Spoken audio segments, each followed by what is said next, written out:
I think we are on. So, on behalf of the members of the board of the World Council of Environmental and Resource Economists Associations, I would like to welcome everybody to the webinar, The Political Economy of Carbon Pricing. I am really happy to be chairing this amazing webinar. As I said, I am here representing the members of the board of the World Council. As you may know, this is a coordinating organization whose members are the Asian Association of Environmental and Resource Economics, the Association of Environmental and Resource Economists, the African Association, and the European Association of Environmental and Resource Economists.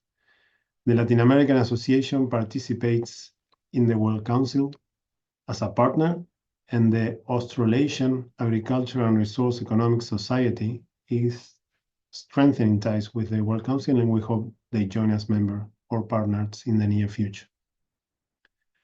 The World Council coordinates the joint activities of member associations such as the World Congress next year and foster cooperation among environmental economists worldwide. One of such cooperation is the webinar, in which we will have presentations in order from Catherine Wolfram from MIT, Bort Harstad from Stanford University, and Jeroen van den Berg from Universitat Autònoma de Barcelona. Each speaker will present for 20 minutes, and after their presentations, there will be around 10 minutes for Q&As. Some technicalities. You may be part in the Zoom. In that case, you may post your questions in the Q&A. Take also into account that the most interesting questions can be voted.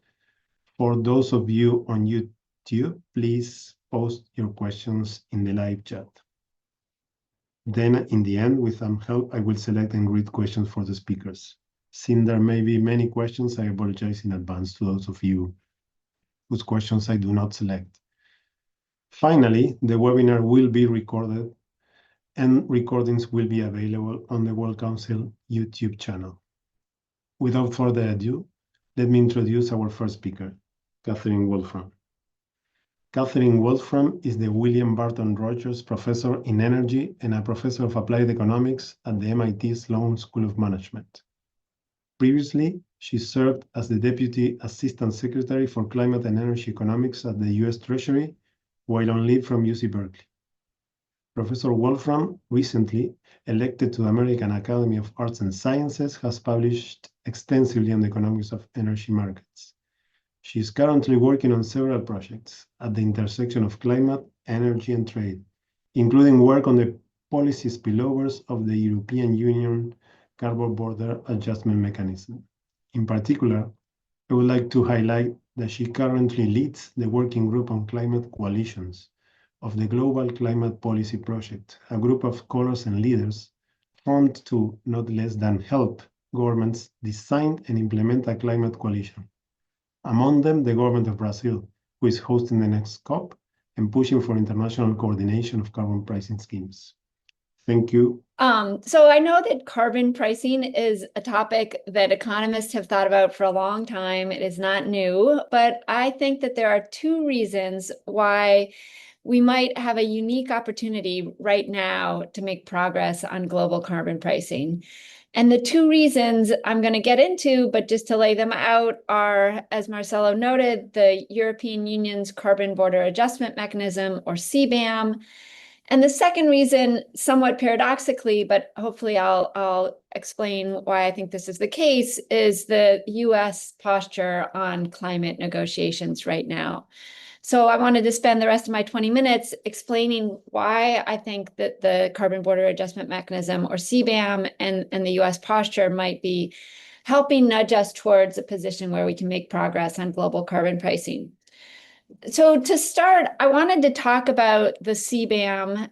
It's got this kind of funky acronym, it almost sounds like a superheroes thing that they would say. It's a bit esoteric, but I think it's a very powerful policy. And I think it helps address some of the fundamental issues that are at play in global negotiations So I wanted to talk about this at the level that I talk about it to my undergrads and my MBAs. And if there are people on this webinar who are teaching themselves, hopefully you'll find this presentation useful, and I'm more than happy to share slides. So I just wanted to start by setting up that climate change is a huge prisoner's dilemma, and we can show that in our familiar 2x2 boxes. Imagine that there are two players. The US is making decisions about how much climate mitigation to invest in, and the rest of the world is deciding how much climate mitigation to invest in. Imagine that they're deciding between a little and deciding between a lot. So a colleague of mine does not like to use numbers in these 2x2 matrices, but instead uses these icons, which I think kind of communicate the outcomes of interest. So if we end up in the world where both are investing a little, that's a big frowny face. That's not very satisfying. But the worst possible outcome from the US perspective is to invest a lot, have the rest of the world invest a little.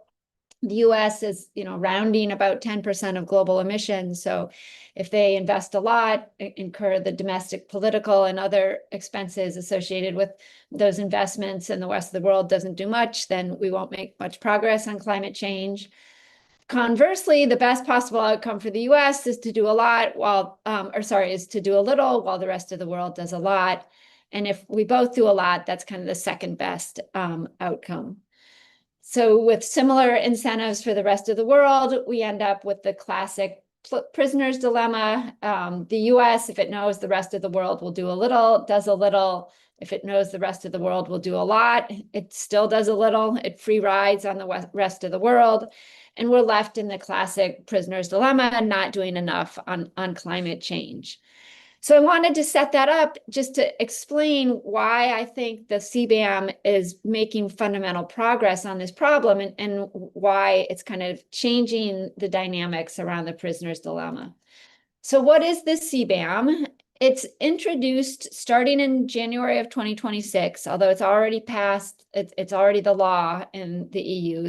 There's right now kind of an implementation strategy or phase where the producers are reporting their emissions, but no money is changing hands. Money starts changing hands in January of 2026. And so the basic idea is that the EU has a carbon price. It has the emissions trading system. And producers in the EU are paying that carbon price. Now with the CBAM, exporters into the EU will also pay a carbon price at the border that reflects the carbon emissions associated with their production abroad. So imagine in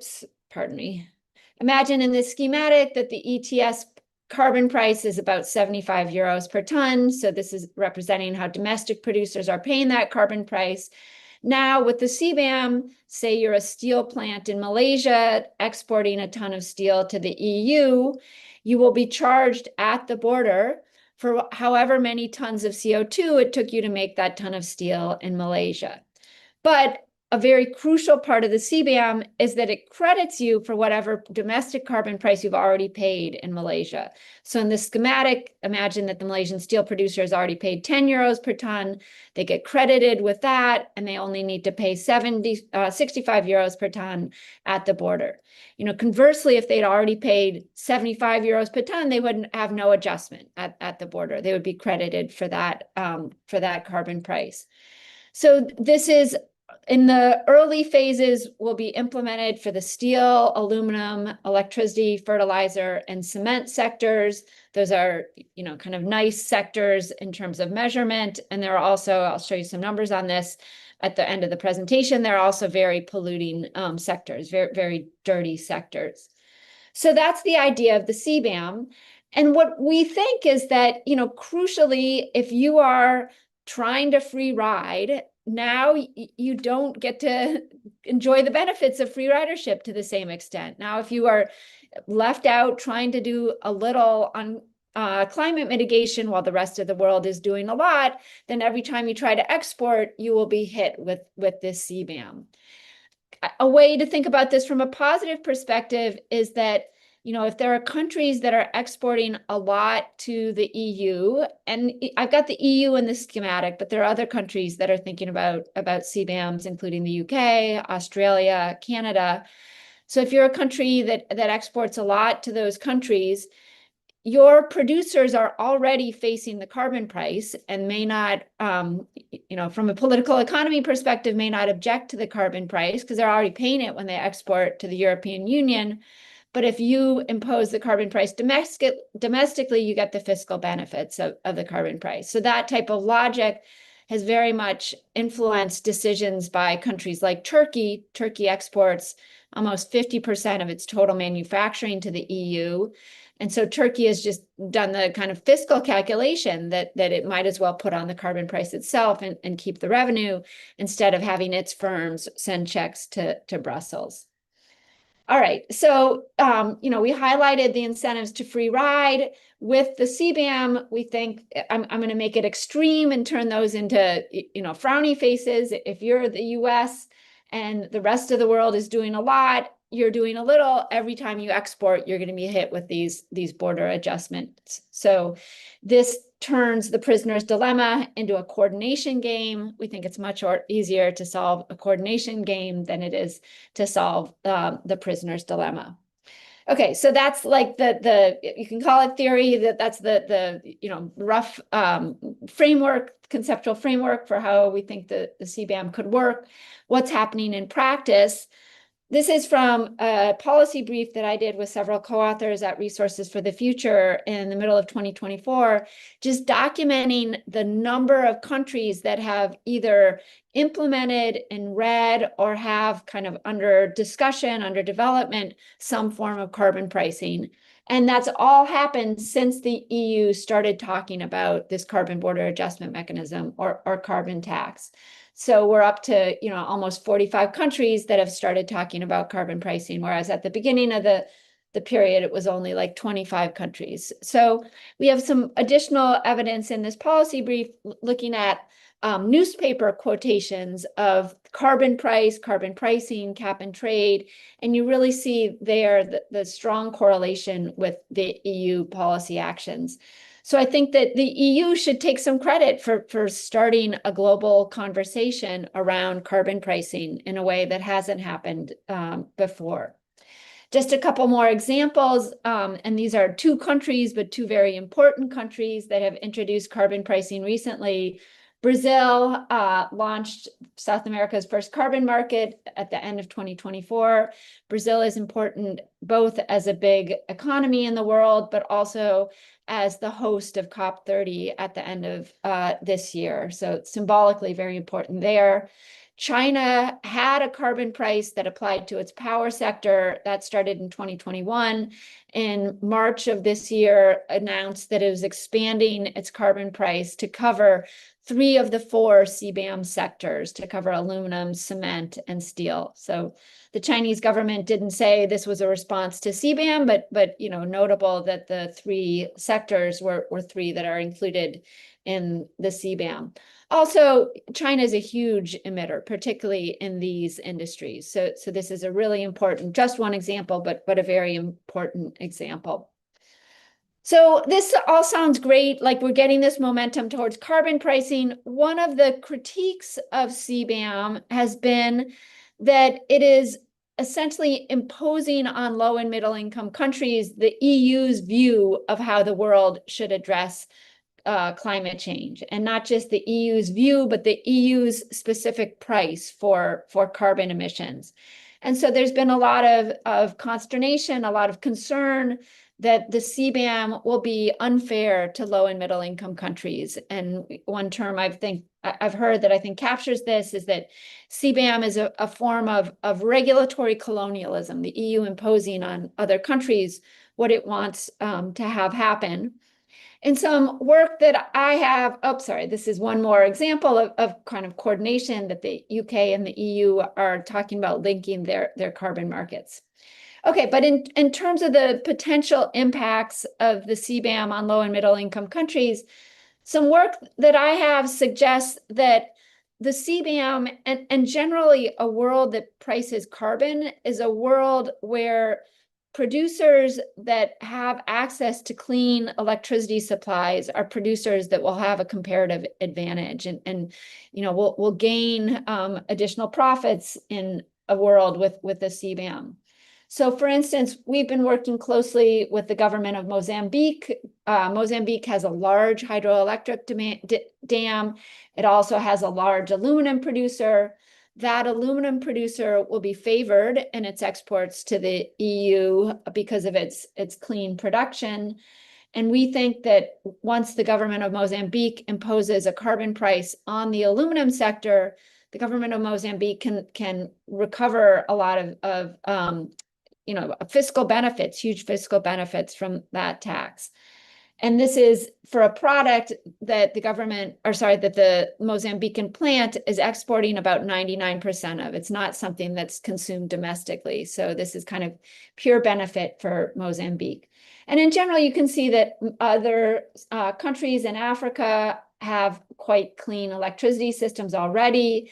And in terms of future potential to produce clean energy, have very good solar radiation. So, again, I think a world that prices carbon is a world that favors areas that have access to clean electricity. So I think this is reason to question the narrative that the CBAM is kind of unambiguously bad for low and middle income countries.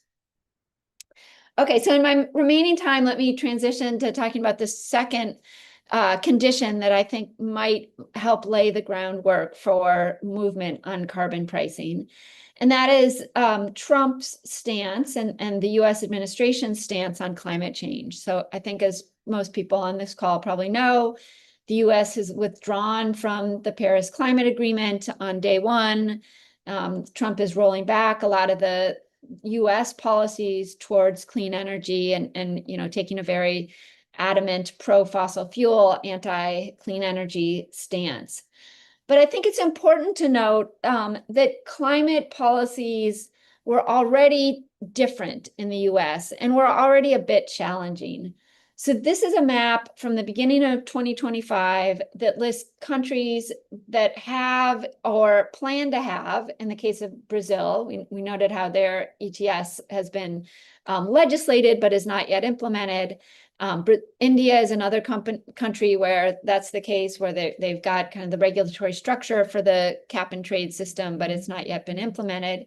So all the countries that are in color here have some form of carbon price, either ETS or a carbon tax. So if you look closely at this map, you'll see that all of the G20 countries, and the G20 is like the 80% of the world economy, have some form of carbon pricing except for three. The three that don't are the US at a federal level, the US, Saudi Arabia, and Russia. So kind of putting the US in the company of states that are very dependent on fossil fuels. So I guess I would argue that maybe too much we've identified with the US stance and US policies towards climate change. So, I've been to multiple conferences where government representatives from Nigeria, from Chile, from academics from those places have talked about a whole of government response to climate change. And I kind of think that's what the Biden administration was talking about. And so that's been picked up by other policymakers and other leaders in the space. But I think that the world has kind of identified too much with the way that the US is approaching climate change, because the US has I think, pretty unique political conditions around climate change and around carbon pricing in particular. So hopefully this G20 number is indication of that. So here are some conjectures that I have for why things might be different and particularly challenging in the US, but I would love to see others who have done more systematic research on this, or if it doesn't exist, I think it's a great area for future research. So, one of the things about the US is that we are a big oil and gas producer. We are now the largest oil and gas producer in the world. So is that something that's making carbon pricing and climate policies in general particularly challenging?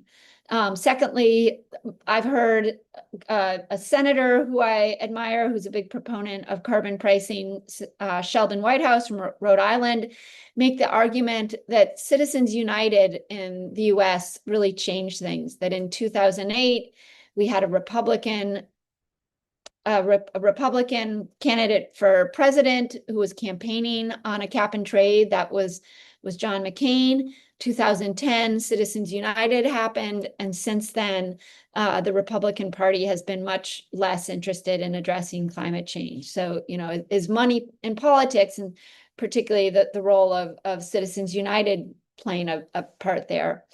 Also, I think of carbon pricing as kind of this nice centrist policy. There are some on the extreme left who don't like carbon pricing almost as much, and object to things almost as much as those on the extreme right.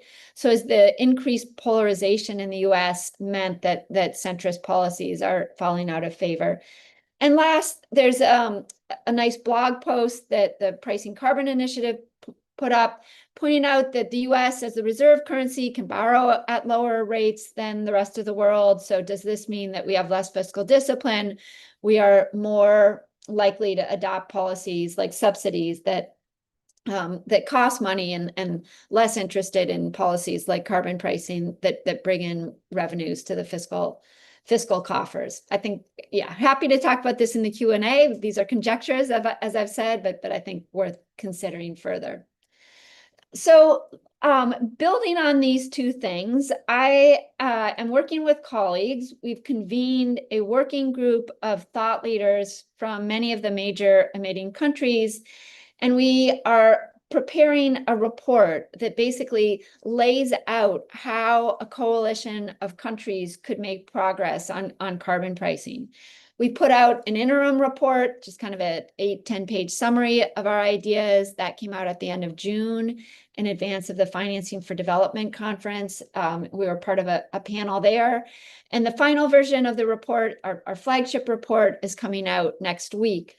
So this is basically trying to kind of make it easy for policymakers. Say, here are the things that you might consider. Here are some of the governance options. Here are some of the model predictions of what the outcomes might be of a climate coalition focused on carbon pricing. So let me tell you a bit about what we're saying, what we're measuring.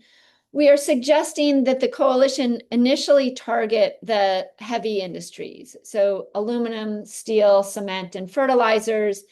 These are only 5% of global GDP. They're upstream, so hopefully less visible to end-use consumers, but they are more than 20% of global CO2 emissions. And this is before you add the electricity associated with making these products. So they are only 4 industries, only 5% of GDP, but they are a big share of the carbon emissions. We also know that already over 80% of the emissions in these industries are covered by a carbon price. So, the groundwork has been laid for countries to join a coalition. What the coalition could do is help increase the ambition of those carbon prices. There are countries that have carbon prices on the books, but some of those carbon prices are quite low. So by working together as part of this coalition, hopefully that could increase the ambition of the countries together. This is something that very fortunately the Brazilians have taken up. There was a column in the FT recently that outlined Brazil's position on this, how Brazil wants to use the presidency of COP30 to push for an international framework for some kind of carbon coalition, and noted Rafael Dubois from the Brazilian Ministry of Finance noted that both the EU and China have proved receptive to the idea, though neither has given any commitments around it. So I think that this is an area where, even 3 countries, if those 3 countries or 3 jurisdictions, if we count the EU, if those 3 jurisdictions are Brazil, the EU, and China, there could be huge progress made on this kind of coalition.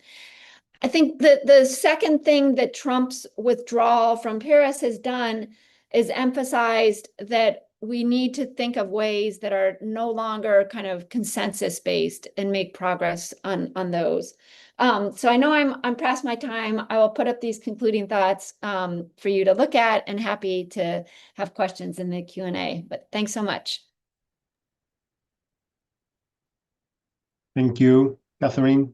Very insightful presentation. I'm looking forward to reading the report. I can see some questions on the Q&A. Remember, everybody, that we will have a round of Q&As after the presentations by the speakers. So you can post your questions to the professors in the Q&A if you're on Zoom, or the chat if you're on YouTube. It is now the turn to present our second speaker, Professor Bård Harstad. Professor Harstad is the David S. Lowell Professor in Business and Sustainability and Professor of Political Economy at the Stanford Graduate School of Business and Stanford Doerr School of Sustainability. Before joining Stanford in 2023, he taught at the University of Oslo, and before that at the Kellogg School of Management, Northwestern University. He recently stepped down as an editor at the Review of Economic Studies.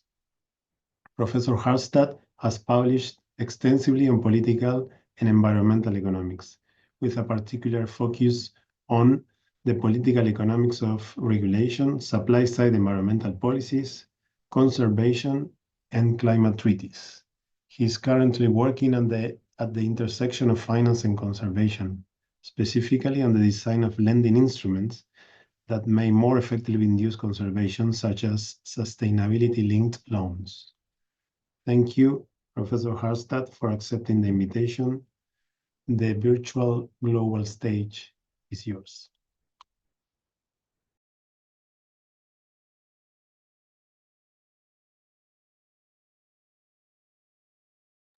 Sorry about your mute.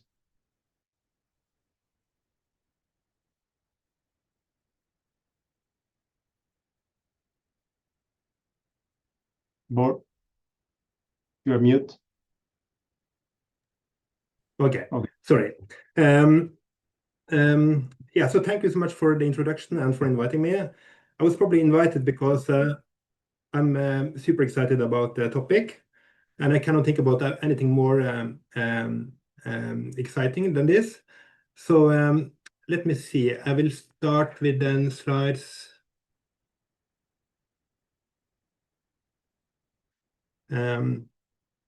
Like this. But before I talk about the political economy of carbon pricing, let me say a little bit about why I think carbon prices or caps are very desirable. Not only do they reduce emissions, but in addition, the prices will motivate the development of renewable energies and also environmental friendly technologies.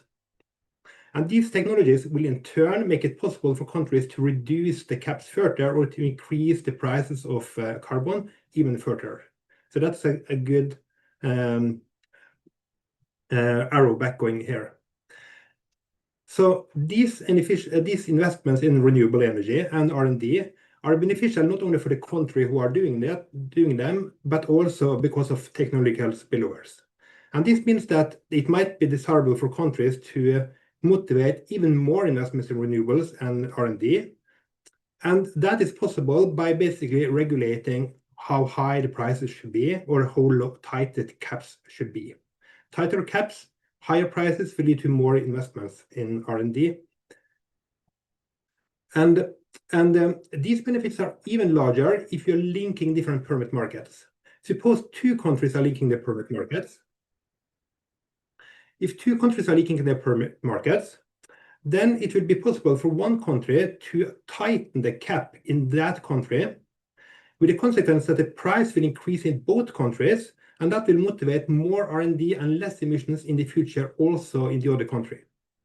So the linkage is basically allowing countries to exploit that the prices, which they can influence by tightening the cap, will lead to more investments also in the other country.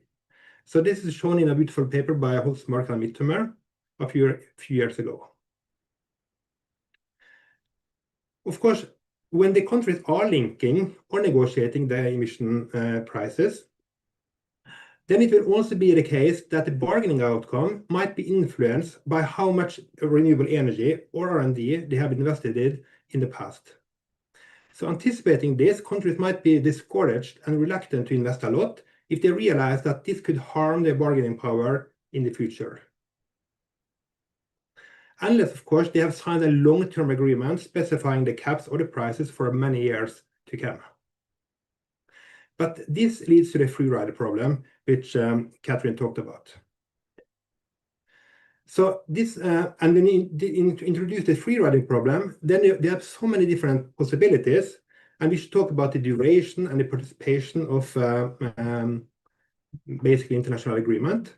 And that is the topic of a book chapter, which I was invited to write last year in the handbook of the Economics on climate change. But this year I was invited to write another handbook in the handbook of political economy. And then I discussed all the political economy reasons for why these ideal solutions for how we could maybe design international agreements, why they might be difficult to implement in practice. Of course, it's too difficult to cover all the different political economy reasons in this short presentation, but let me mention just a few of them. So one thing is that the government might prefer to protect certain firms or to compensate them by giving, for example, free permits. That, of course, the anticipation of this might distort their incentives. The firms would then like to take action so that they can get more free permits in the future. That can severely reduce the efficiency of a cap and trade market. So another consequence of politics is that there will be a lot of lobbying, not only for the free permits and compensations, but also for weak policies. And this basically can lead to a time inconsistency problem for the government, where the government would like to commit to have an ambitious policy in the future, but given that firms will not invest and that they will lobby for weaker policies, it will be difficult for the government to stick to that plan. This is shown in much earlier work by Giovanni Maggi and Rodriguez Pair, when it comes to trade agreements, but it's relevant also for climate agreements. Third, of course, when you introduce politics, you have to think about the consequence of elections and also the fact that you have political turnover. Today's government will not necessarily be in place in the future. And this means that the current government might be worried that an opponent could reverse future policies. So even if you introduce costly reforms today, that might not last. So that's another timing inconsistency problem. And all these different concerns which arise because of politics will basically raise the demand for the government for commitment. They would like to tie their hands, or they tie the hands of the future government at least, to have a more ambitious policy. And basically, by signing an international treaty, it might become more costly to deviate from the pledge in the future. So that means that the international agreement, even if it's relatively weak and there is no world government, it will have some kind of commitment power, because it will influence what future policymakers will do if there is some kind of cost to deviate from the promise in the future. For example, other countries might retaliate. And this means that participation in the agreement might be more beneficial because of the timing consistency problem which each government is facing domestically. So basically, international treaties can therefore exploit the domestic timing consistency problem, especially if it specify future contributions or cuts or prices, and not only present. This is something I worked on recently with Anke Kessler, and we find the following diagram where beta is basically the same as the probability that the current government is in power in the future. If that probability is small, then there is a bigger incentive for the current government to tie the hands of future government, and that means that you might have a bigger number of members in the coalition because of the eagerness to tie the hands of future governments. So then you can have a bigger coalition, basically. And not only that, but also the compliance constraint might be relaxed. The compliance constraint, that means basically captures the fact that you must make sure that it's not in the interest of a country to deviate and free ride after it has negotiated emission prices or caps. Now, there are many ways to relax this compliance constraint, which I will not go into. But I will go into the possibility to use trade policies, because Katrina and also next presentation is related to that. So trade policies can be used as a carrot and a commitment, and that can be used therefore in order to relax both the participation constraint and compliance constraint. In the right way, we can use trade policies to motivate countries to participate and also to comply with in international agreement with high carbon prices. This idea go back to the last century, basically, and a lot of earlier papers, which we should not forget. And this is possible also unilaterally. So as Katrina was saying, the European Union's CBAM policy basically can incentivize other countries if it has a tariff on import from other countries, which is higher if the domestic CO2 price in the other countries is small. So that is basically the CBAM scheme.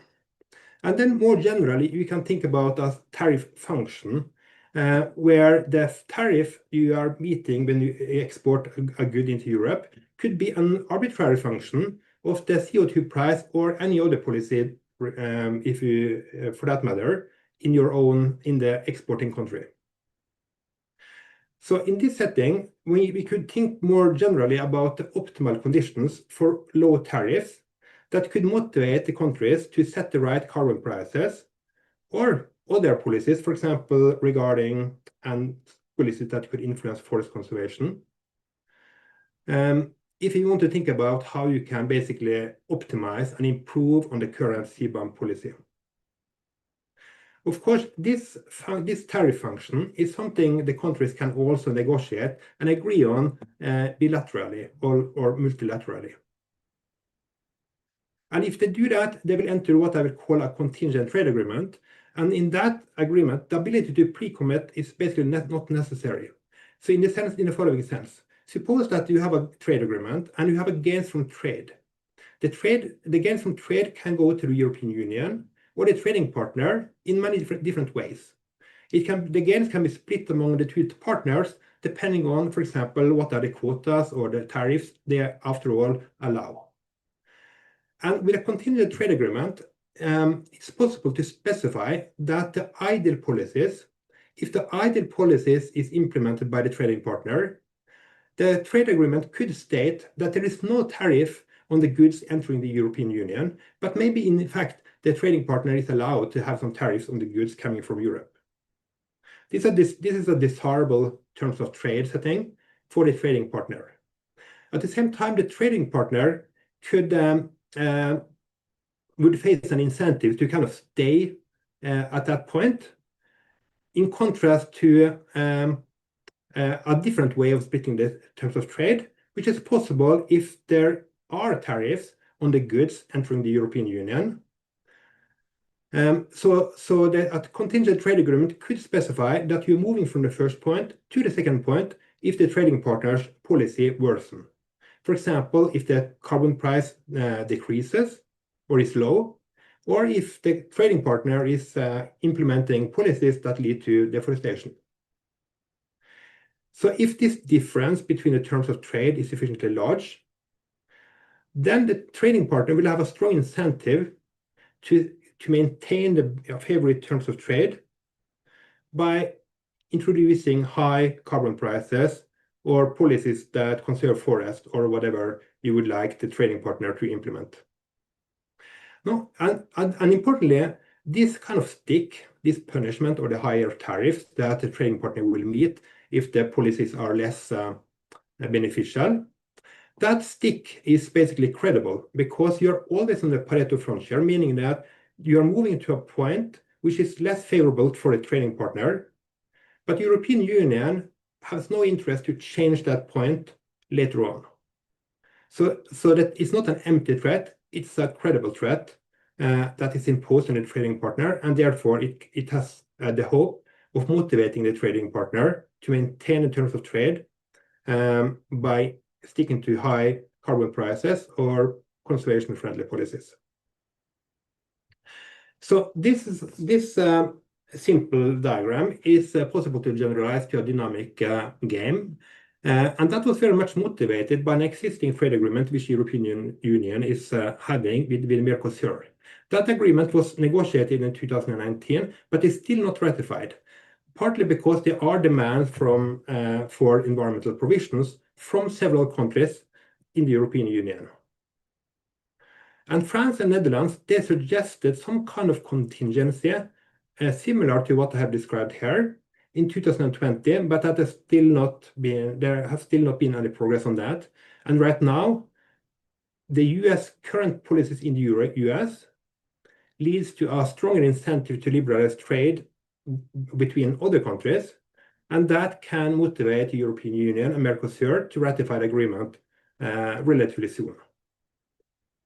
But in a follow-up paper, which I calibrate to this setting, I will not take these numbers too seriously, but this type of toy model shows that the free trade agreement can raise the agricultural area within Brazil that is used to produce, for example, beef and soy by 5%. And that will lead to a lot of deforestation.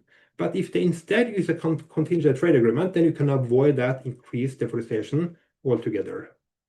So let me list a few takeaways from this what I've talked about. Carbon pricing does not only cut emissions, but it also motivates renewable energy and R&D, and is very desirable. But the problem is that international free riding can motivate countries to stay out, and those incentives will also interact with a lot of domestic political economies constraints, which I have not really touched very deeply, except that I mentioned that domestic timing consistency problems can basically be exploited by treaties that help countries to commit. And to do that, the treaties must specify future commitments. And the international treaties, of course, they have their own commitment problem, which can be mitigated to some extent by connecting with trade policies.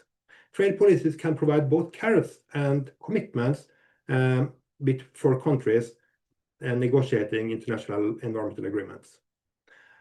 And the contingency, if you make the terms of trade contingent on environmental policy or carbon prices, then you can basically maximize the incentives in the trading partner's country.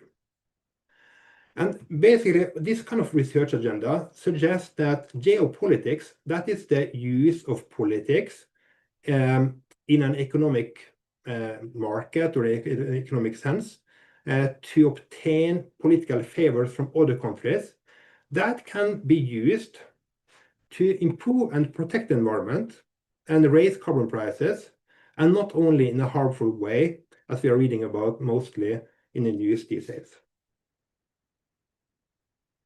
Thanks a lot. Thank you, Bo. Lightning presentation again. There you can post your question in the Q&A for Professor Harstad, and we will have a round of questions and answers at the end.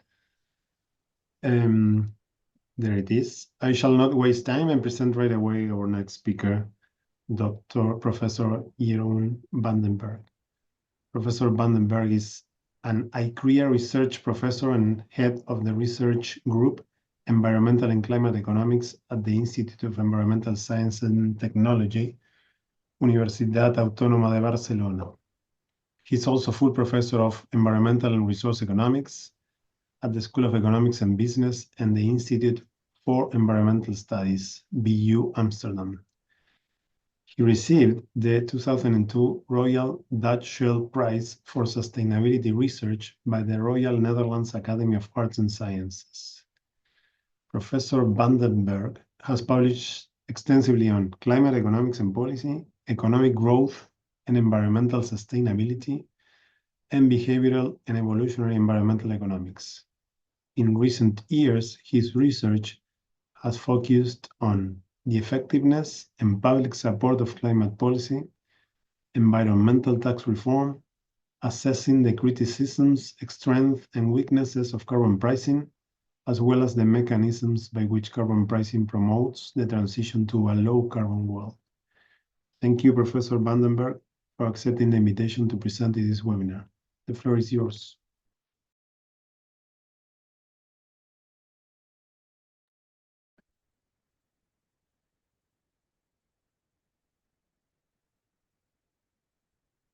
I'm trying to get a full screen here. I'm not sure why it doesn't work. Let me see.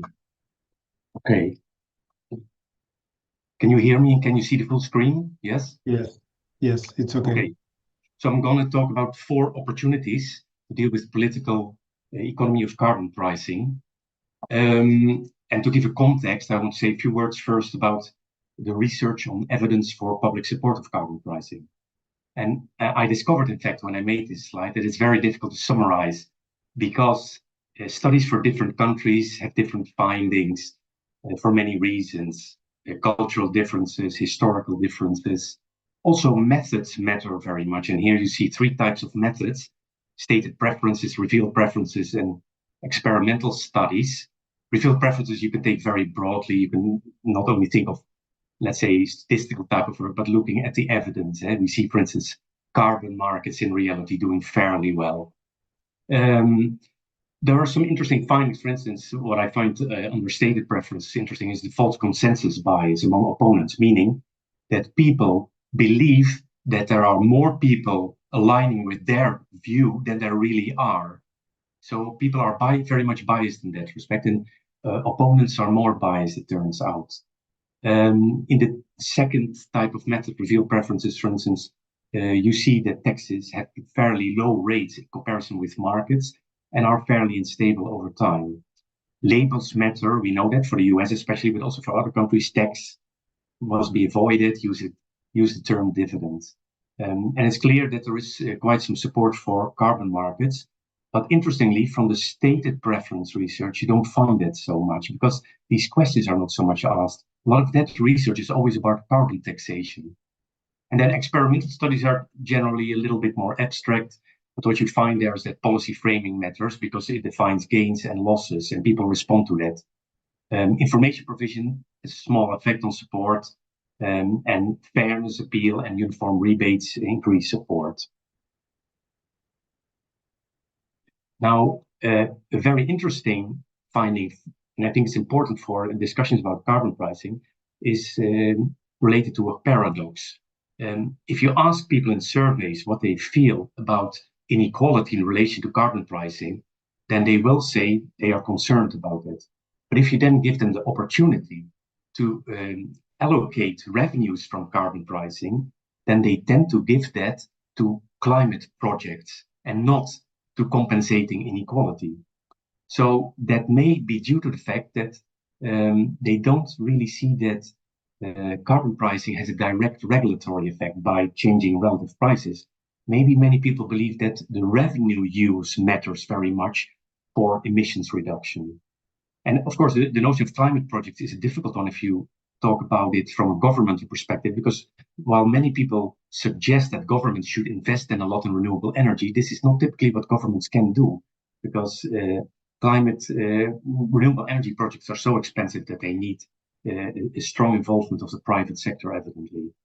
So this suggests that when we talk about carbon pricing, as economists, we may think that it's quite evident, but it may not be that evident in the eyes of the people who vote in favor or against these policies. So we might want to stimulate a better and a broader understanding of these issues. Another issue that I want to stress is that a lot of the studies on public policy support, they assess static opinions about static policies. People are presented with static policy ideas. And in reality, we see that policies change and that opinions change, and there's an interaction between those. You can conceptualize that as here in the scheme, which I call the policy support cycle. So we have a policy design, then there are all kinds of impacts, economic and social impacts, and people react to that. There's also public opinion dynamics. And then ultimately, there may be sufficient or insufficient support. Sufficient support might lead to stronger policies. Insufficient support might lead to weaker or different policies. So policies being adapted, and then the cycle begins again. And that can converge. And in fact, we are developing models to see how that convergence happens and what form it takes. Now, you can also theoretically approach this. This is a model I'm developing with one of my postdocs, Charlotte Liotta, where you have a dynamic carbon tax being set by a policymaker to maximize intergenerational utility, subject to a carbon budget and public support constraints.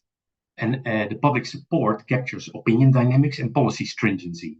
So higher policy stringency might reduce ceteris paribus the support, but it depends also on the history and the history of policy debate and opinion dynamics resulting from that.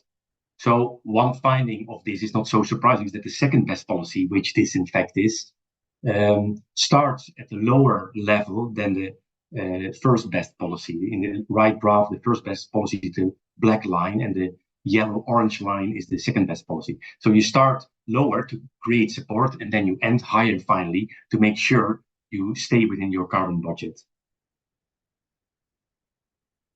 So I arrive at the first opportunity I see, and that's about the arguments for carbon pricing. There are many arguments that you can raise to get support for carbon pricing. The classical arguments are listed here: changing relative prices, high-low carbon options, equalizing marginal abatement costs to achieve cost-effective solutions, decentralization of regulation, which means low information needs for the government, and a permanent incentive for technological adoption and innovation.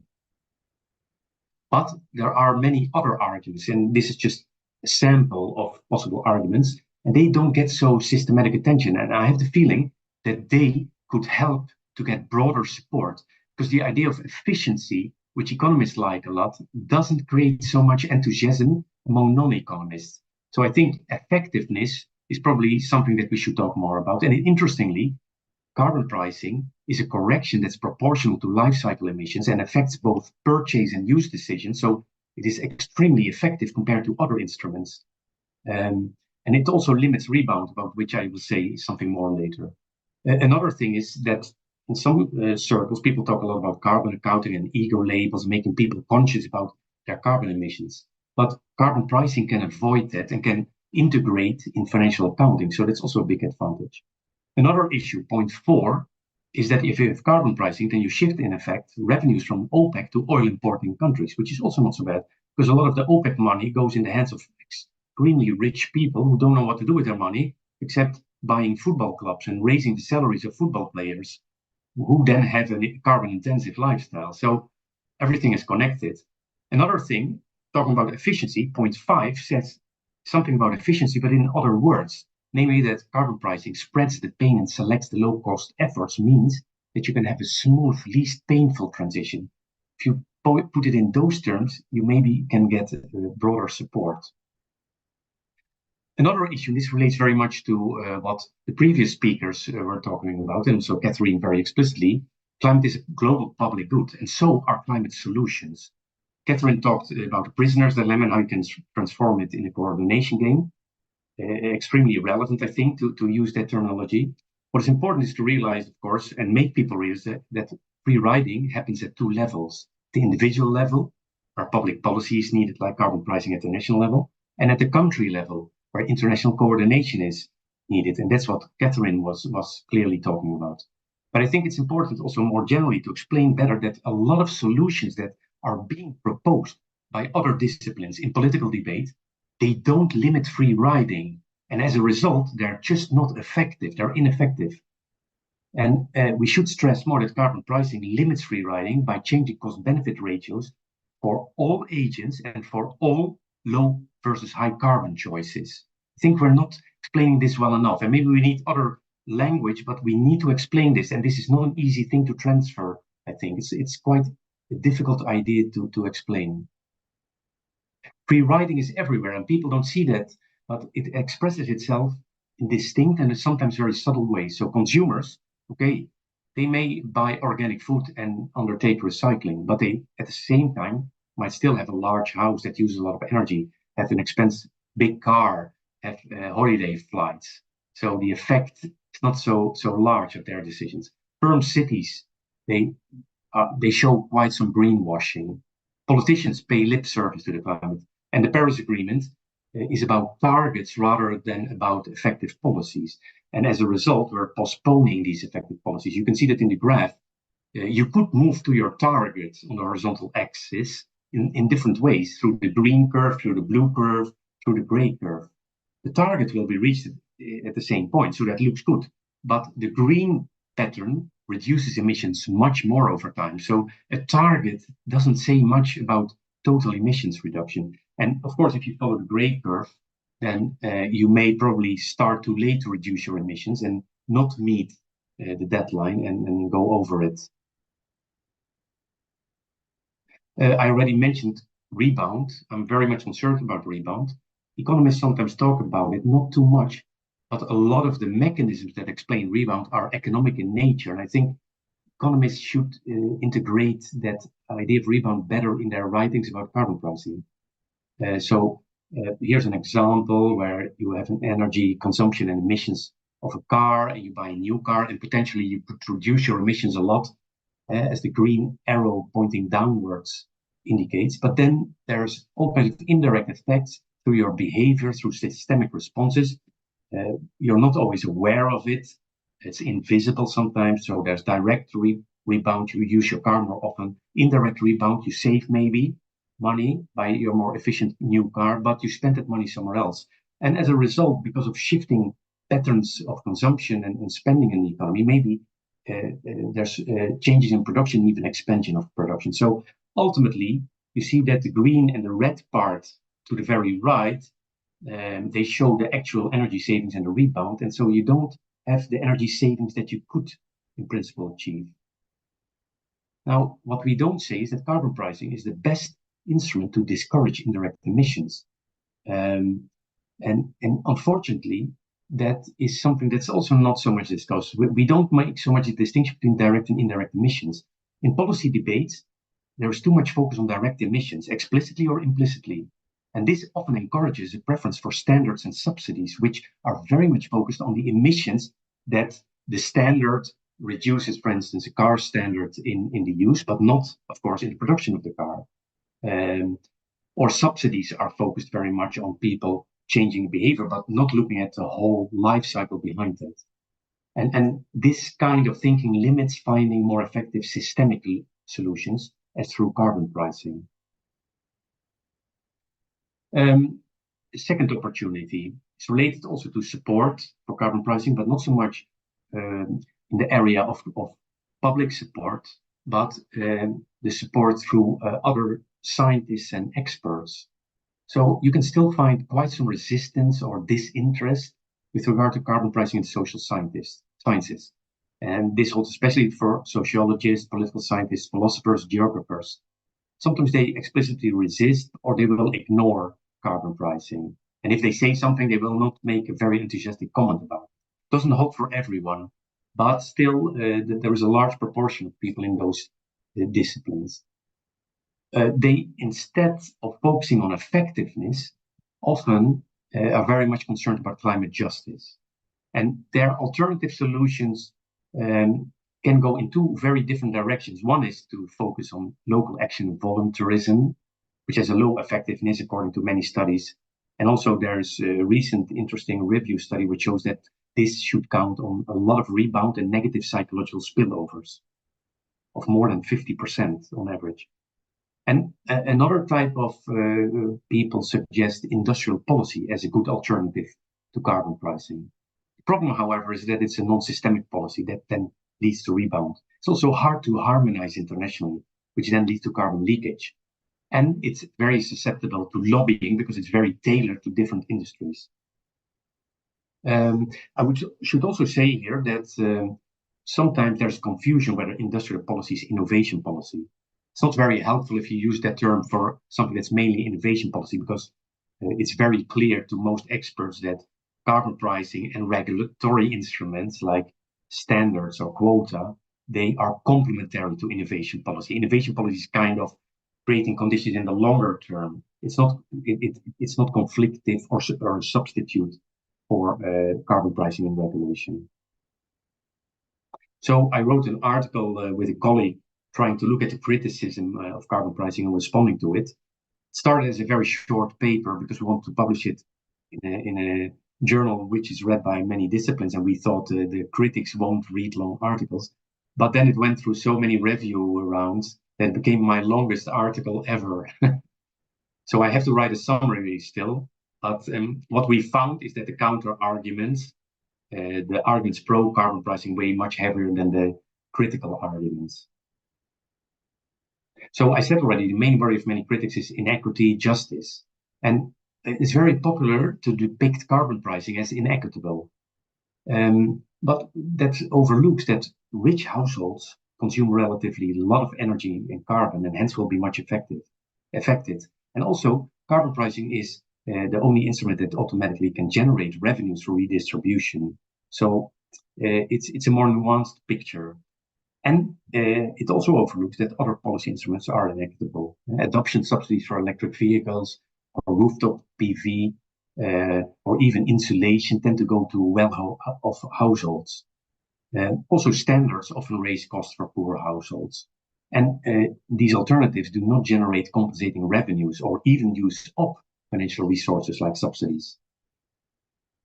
But I must admit, one point that critics raise is relevant, namely that carbon pricing will not change the behavior of very rich people because they're insensitive to prices. And we still have to target their emissions. If you look at global data, some studies suggest that 1% of the richest people on Earth generate more than 15% of carbon emissions. So we cannot ignore that. We have to respond to that. So there have been very different proposals. One is a progressive carbon tax or a carbon footprint tax, which would mean that it's not actually a carbon tax, but it would not imply a uniform price on carbon. It's difficult also because the progressiveness would be arbitrary and it would need carbon accounting. So it would not be easy to implement this. A very different idea is personal carbon allowances that are tradable.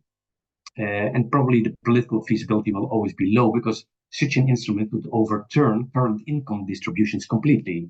And billionaires and millionaires would be limited equally as poor people.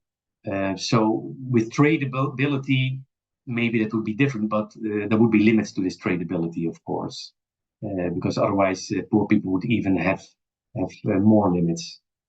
So I think if you start thinking further about this, that direct regulation probably is maybe the most realistic of all the options, and it's also it will also be very effective, and it will certainly complement carbon pricing and not be conflicted with that. So if you think about standards, for instance, you could limit the size of cars, of boats, of houses, of properties. If you think of quotas and bans, you could apply them to private planes or to multiple house ownership. You could say, for instance, people cannot own more than 2 or 3 or 4 houses. You cannot make money on houses. You can only have houses for your own consumption and not beyond that. It will be difficult in some countries, but we haven't tried it, so maybe it's interesting to also think in this direction. The third opportunity relates to the long-old debate about carbon markets or emission trading systems versus carbon taxes. So you can see clearly that carbon taxation is popular among scientists and policymakers, maybe still more than carbon markets. I have to say that I used to be pro-carbon tax, then indifferent, and now I'm strongly pro-carbon market for several reasons, which are mostly empirical. First of all, the carbon market is the only instrument so far that has been able to harmonize climate policies among many countries. Look at the EU ETS with 30 participant countries. The ceiling cap guarantees effectiveness, even under economic growth and rebound. It's also easier. The left bottom graph shows that if you compare carbon taxes in pink and carbon markets in purple, it's easier to gradually achieve higher prices with ETS systems. And this is also interesting because ETS systems can better respond to bounded rationality. If agents, firms, and consumers don't respond very much, the price will automatically go up. Carbon taxes, that's not the case. It's also a stable instrument, the carbon market. It's difficult for governments to cancel. Think of the situation when Russia invaded Ukraine and all the energy prices around the world skyrocketed. Many energy and carbon taxes were cut temporarily or permanently. But the carbon markets they were stable, especially EU ETS was not touched. And finally, also focus on the ceiling heights, exact future prices, which facilitates political and stakeholder support. If you talk about taxes or prices, people don't like it. If you talk about ceilings, it's more abstract, and even people may be triggered to think about environmental effectiveness and saving the planet, and that may work better. Now, one remark here, there's sometimes confusion about carbon markets versus offsets, carbon offsets.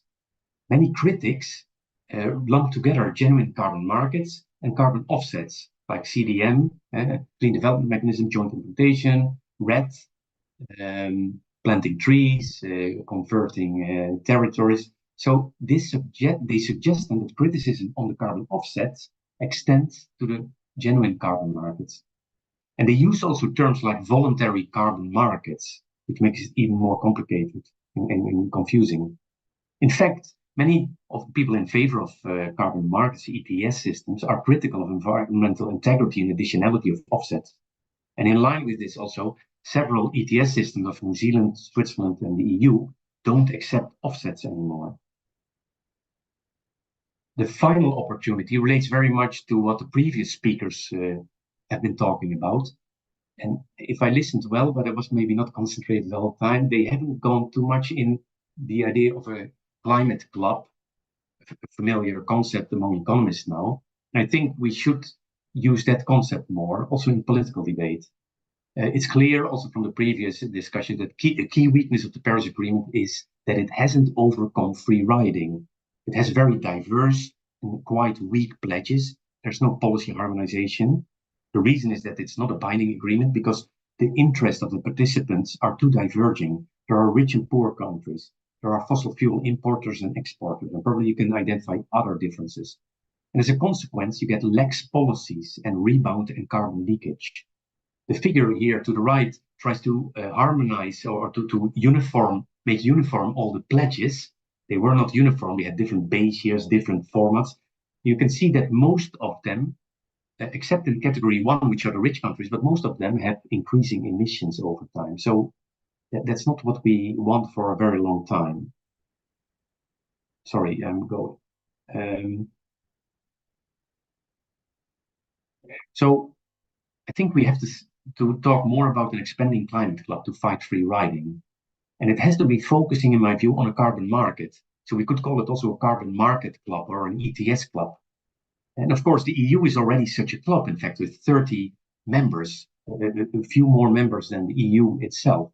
And Catherine has been talking about CBAM. The CBAM could be used to expand it. The CBAM would be the economic pressure. You could also have moral pressure. And you could also use the Paris Agreement to have interaction between talking about a climate club and talking about carbon pricing within the Paris Agreement. And the end goal should be harmonized carbon pricing worldwide, or almost harmonized carbon pricing. And then all free riding incentives for countries will be gone. But unfortunately, we mainly talk about that great idea of climate clubs in academia and not in politics. So there is still research needed. Of course, the work by Nordhaus in this area is very famous and clear. It's using equilibrium approaches, but we also have to understand how the actual dynamics of carbon pricing clubs would work. Can they really be formed? And some people are working on that. I, with some of my colleagues, have been working on that too. And what we have found is quite optimistic. So we find that you can generate climate clubs that expand to full membership if certain conditions are satisfied. The initiator should be a large region. With small regions, it doesn't work very well. The border carbon tariff should be equal or higher than the carbon price. Otherwise, the cost-benefit relations don't work well. Another condition that helps is returning part of the revenues to the countries. That may sound a bit paradoxical, but you still change relative prices. So countries can then do with that what you want. You could even provide conditions to that. But you shouldn't give too much back. You shouldn't give 100% back, because then the cost-benefit conditions are not favorable. Then it's attractive for countries to be outside the carbon club and get the revenues back. So it should be around 50% or less. And of course, such returning part of the revenues could also help to counter retaliation, which is something that we're also studying, but it's a difficult topic. So that brings me to my concluding remarks.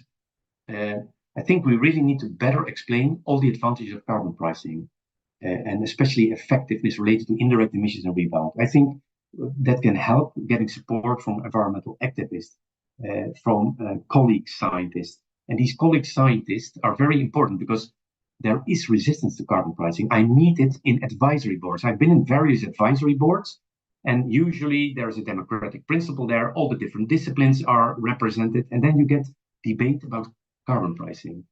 So, and I've been trying to explain carbon pricing to my colleagues, and it never stops really.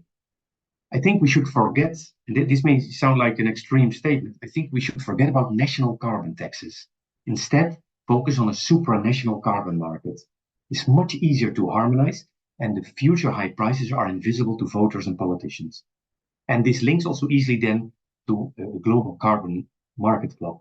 And one more comment there, I think history shows that many successful agreements started small and then gradually expanded. Think of the GATT turning into the World Trade Organization. And finally, a serious challenge is getting low and middle income countries on board. One idea is co-funding by rich nations. There's already debate in the Paris Agreement for loss damage, for adaptation, but we should maybe also do it for mitigation costs. And another idea is more from theory that we should initially have heterogeneous carbon prices and then slowly converge to one uniform carbon price. Probably that's also a good idea, but of course, during heterogeneous carbon price regimes, you will have a lot of carbon leakage. Thank you for your interest. Thank you, Jeroen. Very illuminating presentation. Thank you. Okay, we have like 15 minutes for an open Q&A session. I know Bor and Catherine have been responding to some of the questions posted in the Q&A. Thank you both for that. Still, we have some pending. I don't know if you, Catherine or Bor, want to develop more some of the answers, probably the ones that to the questions that you thought were more interesting, and gives chance to Jeroen to answer some, or jump in after that. I don't know. Yes, I'm looking at the questions now. I could improvise, but let's first give the other. Well, let me maybe try a few easy ones. Yeah, someone said, why do you see critics as an opportunity? Well, I see it as an opportunity because we communicate a lot of insight. There are a lot of multidisciplinary journals now, so I think we should talk more among us. If you see, for instance, in natural sciences, physicists, chemists, biologists, they can agree on a lot. And if we talk about carbon pricing, then the sociologists and the political scientists and the economists are not agreed. That's sad. I think we should also see this as an objective, that we get more agreement, or at least know where we disagree and can accept the disagreement or the conditions where we disagree. But now, sometimes the debates are not using the same information. And some people will still say, for instance, that there's no evidence that carbon pricing works and is effective, whereas there are now maybe 30 empirical studies that provide this evidence. And so I think we need a better quality debate in social science about carbon pricing still. Marcella, could I respond, maybe like an internal conversation? Could I respond to Jeroen? Yes, of course. Yeah, so I just wanted to emphasize that what I was describing, the coalition that we're proposing, is very much a climate club in the idea of Nordhaus.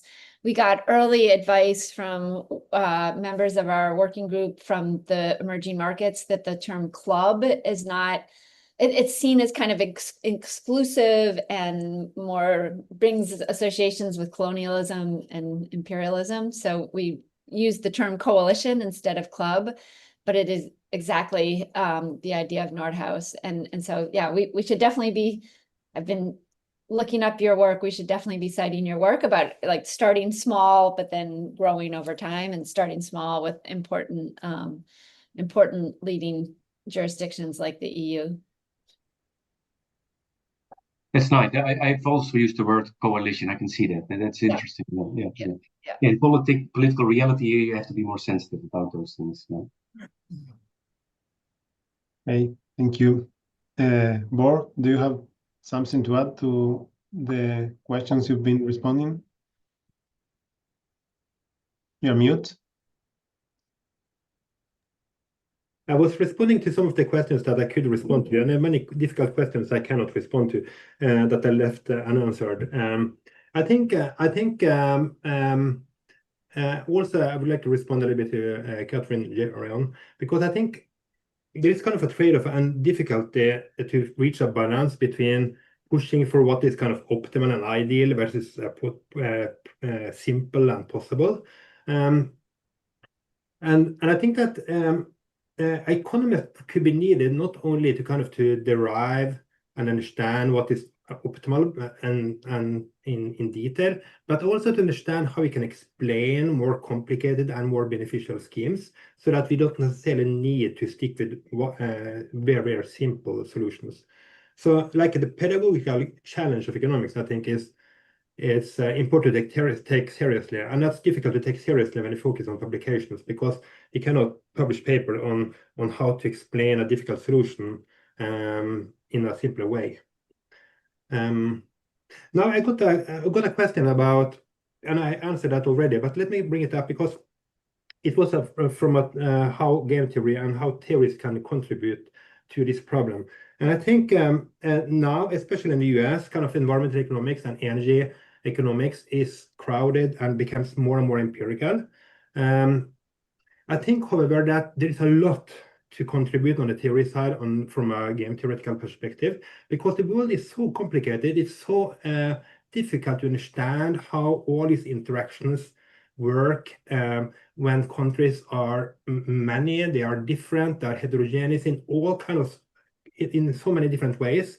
And within the countries, there's so many different decision makers and political system and institutions that play a role, both when the countries are working and playing non-cooperatively and negotiating and cooperating. And then the time dimension. And especially when we think about institutional solutions or agreements that are designed, and we have to think about basically that they are credible. And it sounds very technical to focus on and to request and to require that agreements are renegotiation proof. It sounds extremely complicated and maybe unrealistic and irrelevant. But I think this concept is extremely important, because basically what we have to make sure is that the agreements and the plans and the decisions are credible. That is not empty threats. That is not going to be renegotiated and replaced by something else. Like, we must make sure that decisions today and plans for future basically are credible. And I think that all these things which I just mentioned now are so complicated in the real world. So if theories and game theories can help a little bit in simplifying and focusing on how some of these things will interact, I think that is very helpful, I think, in my view. Okay, thank you, Paul. Jeroen, any one that you've been reading and Yes, wanted? There's a lot of discussion about taxes versus tradable permit systems, and yeah, but what is interesting, I think, is to realize that whenever there was a carbon tax, the political spectrum was very divided, and in elections, or even outside the elections, there was a lot of resistance against this carbon tax, and it got sometimes cancelled. Whereas with the carbon market in EU, for instance, there's never a discussion about it. Also during elections, not. As I said, even when the energy prices were high, there was no debate about it. And I think we should learn from that. It's not only because it's a carbon market, it's also because it's a supranational carbon market. So it suggests that it could be the supranational or the market, but I think both elements work there. And so that's why I believe very much. And Catherine's lecture was, although she didn't use the language of clubs and coalitions that much at the end, but I think that supports that also very much, I think. So, but still, there's a lot of people who believe that carbon taxes are better. So the debate is not finished. And I think there are several arguments that are not getting so much attention. So that's what I wanted to stress a little bit more here. Another thing was that people said that if you use revenues, you should take the country situation into account, and I agree with that completely. The countries have so different tax systems, inequalities. So it's difficult to generalize about that, and every country has to do their own job. But of course, if you have a carbon market, then that's already also a different discussion, because carbon markets don't generate revenues like taxes do. You could do that. You could ask every period that there is a fee to be paid for the carbon permits you have. I mean, there are all kinds of systems, and if you don't do that, you have the initialization when there's a payment, if you don't give them like through grandfathering. But from maybe that makes it also easier that there are not these revenues about which there can be political debate. Well, it's taxes and markets are very different, and we need a little bit better, richer debate maybe on that. Yeah, just to follow up on that, one of the things that our report suggests, at least as a first step for a coalition, is not to have a fully integrated market, but to have a system of kind of mutual recognition so that individual countries can solve their own domestic political problems and decide individually whether to have a carbon tax or a cap and trade system. But as long as the cap and trade system has some kind of way of imposing a floor on the price, then you can join the coalition. So there's this, we're calling it like mutual recognition of the carbon pricing systems. Catherine, one of the things that I'm taking away from all of you is that more optimism, and I'm looking forward to reading that report. But I wanted to ask you, what do you think, or what do you know about are the main issues being discussed as the key features of this agreement that will be proposed in the next COP, and of course its chances of materializing, in your opinion, if you may? Yeah, that's putting me a bit out on a limb as Yes, I know. treaty forecaster of the outcomes of that. I guess I think Brazil has a pretty unique role. I think the fact that they're a middle income country, not a high income country, but they're supportive of this. I think that, that gives them a lot of leverage. I think China, as we mentioned, is a huge emitter, so getting them on board would be a huge coup. And then I guess I would point to like the research that Jeroen was mentioning, that it becomes self-fulfilling, right? That it gives political cover to join the coalition, and there are economic advantages to being in the coalition and staying out of it. So yeah, I don't know. I would be mildly optimistic that something like this takes place. Thank you. No, sorry. Go ahead. I mean, I also think one thing that's not fully appreciated, this is a little bit technical, but the CBAM phases in very slowly. In the first year, it only applies to like 2.5% of the emissions. So I think it's laid the groundwork, but we don't have to, we don't have to rush and solve everything about the CBAM right away. I think there's time to sort out the details.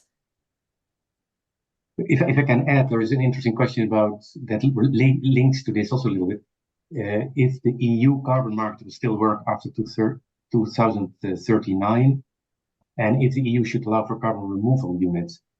In fact, now several countries have long-term strategies. They're quite vague, but it's not clear indeed how the Paris Agreement will develop in the coming decades. And so I think also for that reason, a climate coalition with a carbon pricing basis would be good, because it would also create an alternative for in case the Paris Agreement follow-up doesn't work very well, or it would even put pressure on that. So I believe very much in the interaction between Paris Agreement and a climate coalition. I've also written a paper once on that in climate policy. And the graph that I showed comes from there. So we identify 5 phases, and in each phase you can see positive synergies between those. So I still believe that's relevant. And we talked about moral, economic, and political pressure. All kinds of pressure is being used. Moral pressure for the rest of the world, the political pressure at the meetings, the COP meetings, and the economic pressure through the CBAM, of course, and similar things. Another issue that keeps popping up also is carbon removal and compensation and things like that. I would always be careful to mix that with carbon markets, because it can weaken the image of carbon markets. But I also understand that people want to enrich it with that. And the EU has chosen for getting carbon compensation, carbon offsets out of it.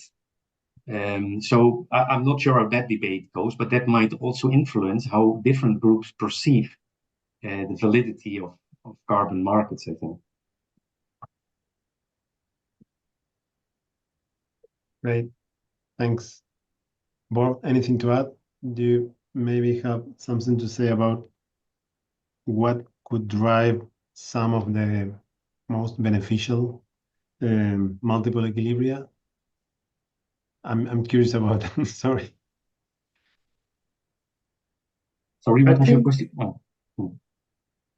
I didn't get the think- question. No, no, Sorry. I'm asking more about what I'm saying is that one of my takeaways is being more optimistic about any future after listening to you, and I asked Bor what would be his take on this, basically based on his work. Difficult question, I know. Yeah, sorry. You asked whom? Bor, you. Ah, thanks. Yeah, I'm not sure. I think that to the extent I'm optimistic, I think that certain things I'm working on now is are related to how these free rider problems between countries, which are enormous, especially because countries are so different, interact with political economy challenges domestically. And one should think that this interaction is always negative, in the sense that it becomes even harder to do anything cooperatively, because not only are countries so different and have incentive to free ride, but they have a lot of political economy challenges domestically. But there are reasons to think that they are not necessarily making things worse, because international cooperation can help and exploit some of these domestic problems. I mentioned only one thing, but another thing which makes me a little bit more optimistic is that there is a lot of talk, and we haven't talked about that so far really, about the status quo bias that are in politics. Status quo bias. The status quo bias means that it's very difficult to get anything done in politics because multiple parties and players must agree. And the benefit of that, however, is that once you have something in place, it will also be more difficult to deviate and change from that later. So basically what we have, what I call the compliance constraint, the fact that we must motivate countries to stick to the international agreements, might be easier to deal with because of the status quo bias that we have in many countries. So that's another discussion. We can think about how basically that can be a benefit, and that even though it might be harder to get on the right track, once you are on the right track, the status quo bias means that we might stay on the right track for longer. So that might be a reason for optimism. Okay, thank you. We are on time, so I wanted basically to end this by saying thank you, everybody, especially the three speakers, and hope to see this many people in the next event of the World Council. Thank you again, everybody. Thank you, Jeroen, Catherine. Thank you very much. Thank you. Thank Bye. you.